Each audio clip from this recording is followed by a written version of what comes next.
गणित के बेसिक को समझने के लिए वीडियो को ज़रूर पूरा देखें और आप सभी से विशेष आग्रह है कि वीडियो को अधिक से अधिक शेयर करें ताकि अधिक से अधिक विद्यार्थी वीडियो का लाभ उठा सकें। परिमेय संख्याओं की श्रृंखला को आगे बढ़ाते हुए परिमेय संख्याएं पार्ट 2 आज हमने सीखना है एडिशन एंड सब्सट्रैक्शन, परिमेय संख्याओं का योग एवं घटाव। लेकिन उससे पहले सबसे ज़रूरी है, सबसे आवश्यक है कि परिमेय संख्याओं के बारे में हमने जो पिछली वीडियो में पढ़ा था उसका रिवीजन एक बार फिर से कर लेते हैं। सबसे पहले हमने सीखा था परिमेय संख्याओं की परिभाषा। परिमेय संख्याएं वे संख्याएं जिन्हें P/Q के रूप में परिभाषित किया जा सकता है उन्हें हम परिमेय संख्याएं कहते हैं। चित्र के माध्यम से हम समझने की कोशिश करते हैं। Rational number P/Q where P is integer and Q is non zero integer.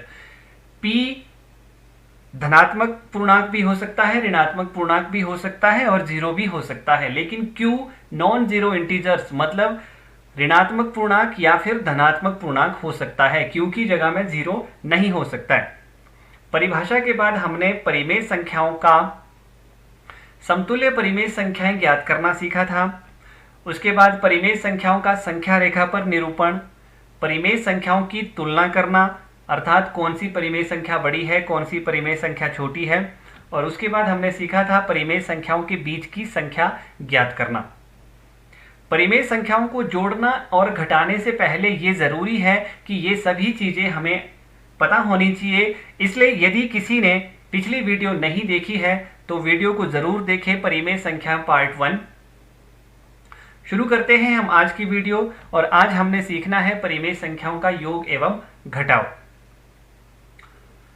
परिमेय संख्याओं का योग एवं घटाव सीखने से पहले पूर्णांक में हमने सीखा था कि एक जैसे का योग, अलग अलग का घटाव तथा चिन्ह बड़ी संख्या का। अर्थात जब हम पूर्णांकों को जोड़ते या घटाते हैं तो एक जैसे पूर्णांकों को जोड़ते हैं और अलग अलग पूर्णांकों को घटाते हैं, और चिन्ह उस संख्या का लगाते हैं जो चिन्ह बड़ी संख्या के साथ हो।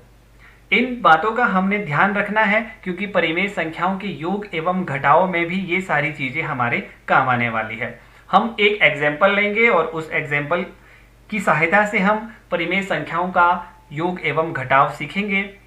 मान लीजिए एग्जाम्पल हमने लिया 2/3 + 7/8। इन दोनों परिमेय संख्याओं को हमने आपस में जोड़ना है। तो जोड़ने से पहले हम क्या करेंगे, सबसे पहले इन परिमेय संख्याओं की समतुल्य परिमेय संख्याएं ज्ञात करेंगे। समतुल्य परिमेय संख्याएं हमने पिछली वीडियो में भी पढ़ा था।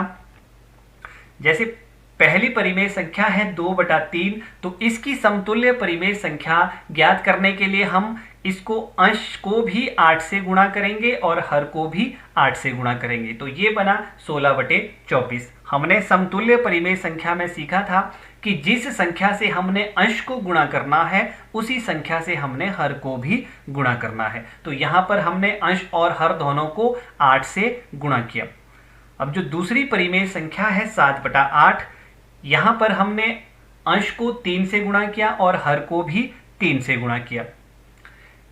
पहली संख्या को 8 से क्यों गुणा किया और दूसरी संख्या को 3 से गुणा क्यों किया, ये सारी चीजें हमने पिछली वीडियो में सीखी थी। तो पहली परिमेय संख्या बनी 16/24 और दूसरी परिमेय संख्या बनी 21/24। अर्थात हम 2/3 की जगह में 16/24 लिख सकते हैं और 7/8 की जगह में 21/24 लिख सकते हैं। तो हम लिखेंगे 2/3 + 7/8 = 16/24 + 21/24। अब हम यहाँ देखेंगे कि हर में एक जैसी संख्या आ गई है 24। तो आगे इसको कैसे हल करेंगे। हर में हमने सिर्फ 24 लिखना है और अंश में हम लिखेंगे 16 + 21। तो 16 + 21 होता है 37। ये हल करके आया 37/24। इस तरह से हमने परिमेय संख्याओं का योग करना है। अब इसी प्रश्न को हम दूसरी विधि से करेंगे, दूसरे तरीके से करेंगे, जो हमने हायर क्लासेस में भी करना है। हायर क्लासेस में हमने समतुल्य परिमेय संख्याओं की सहायता से योग और घटाव नहीं करना है, वहां हमने दूसरी विधि का प्रयोग करना है। उस दूसरी विधि को अब हम सीखते हैं। इसी क्वेश्चन को हम करेंगे 2/3 + 7/8। तो सबसे पहले हमने क्या करना है, जो दोनों संख्याओं का हर होगा हमने हर का लघुत्तम समापवर्तक ज्ञात करना है। संख्याओं का लघुत्तम समापवर्तक और महत्तम समापवर्तक के बारे में डिटेल में एक वीडियो बनाई जाएगी, उसे भी आप सभी ज़रूर देखें।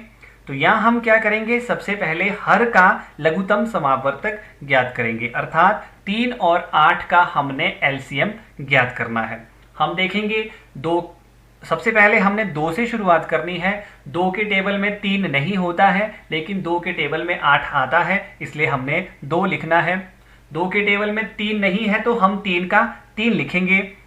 4 दूणे 8, तो 8 की जगह में हमने 4 लिखा। इसके बाद फिर से 2 से करेंगे, 2 दूणे 4, फिर 2 से करेंगे, 2 एकम 2। अब हमारे पास 3 बचा, अब 3 से करेंगे, 3 एकम 3।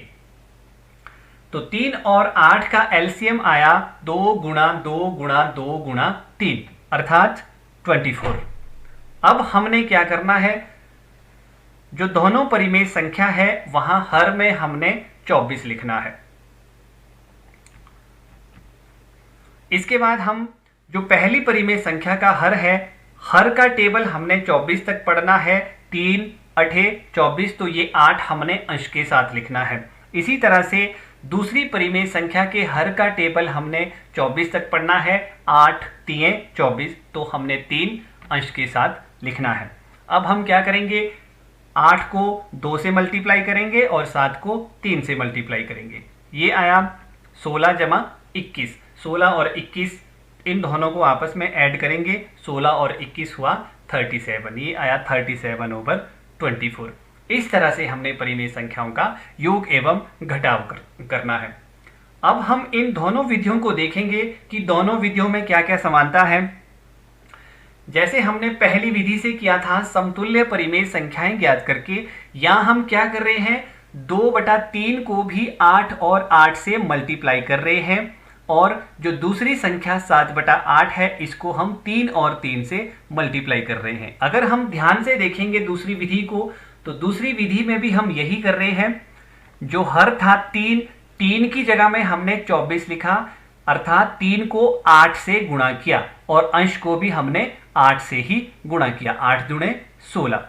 दूसरी परिमेय संख्या हम देखेंगे, दूसरी परिमेय संख्या के हर में 8 था, 8 की जगह में 24 लिखा, यानी 8 को 3 से मल्टीप्लाई किया, तो अंश को भी 3 से मल्टीप्लाई करना पड़ेगा, 7 को भी 3 से मल्टीप्लाई करना पड़ेगा।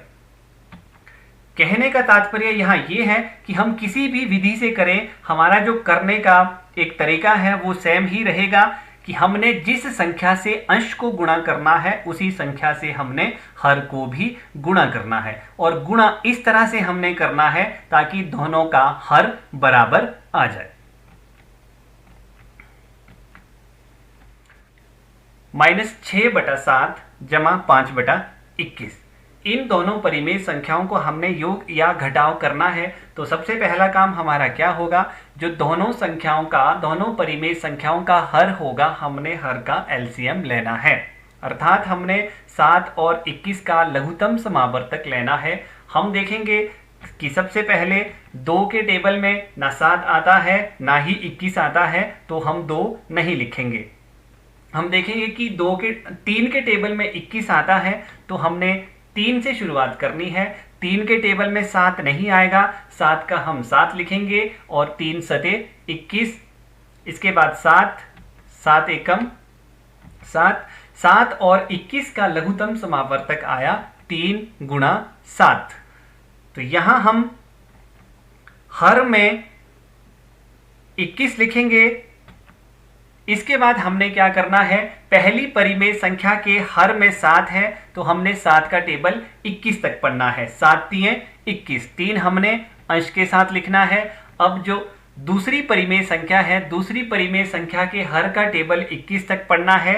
21 एकम 21, तो 1 हमने 5 के साथ लिखना है। अब हम -6 को 3 से मल्टीप्लाई करेंगे और 5 को 1 से मल्टीप्लाई करेंगे। -6 3 -18 जमा 5 एकम 5। यहां पर -18 आया। -6 को 3 के साथ गुणा करके पूर्णांकों को गुणा करना हमने पिछली वीडियो में सीखा था। अगर किसी को इसके बारे में शंका है तो पिछली वीडियो जरूर देखें। अब हर में 2 संख्याएं आई, -18 जमा 5। -18 जमा 5 को हमने पूर्णांकों के नियम की सहायता से हल करना है। -18 जमा 5, -18 माइनस की संख्या है, 5 जमा की संख्या है। दोनों पूर्णांक अलग अलग है, अलग अलग को घटाते हैं तो 18 में से 5 घटाना पड़ेगा, 13 आया। अब हम देखेंगे कि माइनस की संख्या बड़ी है और 13 के साथ माइनस का चिन्ह आएगा, तो -18 जमा 5 बना -13, तो आंसर आया हमारा -13/21। एक और एग्जाम्पल लेकर चलते हैं, -1/6 जमा -5/9।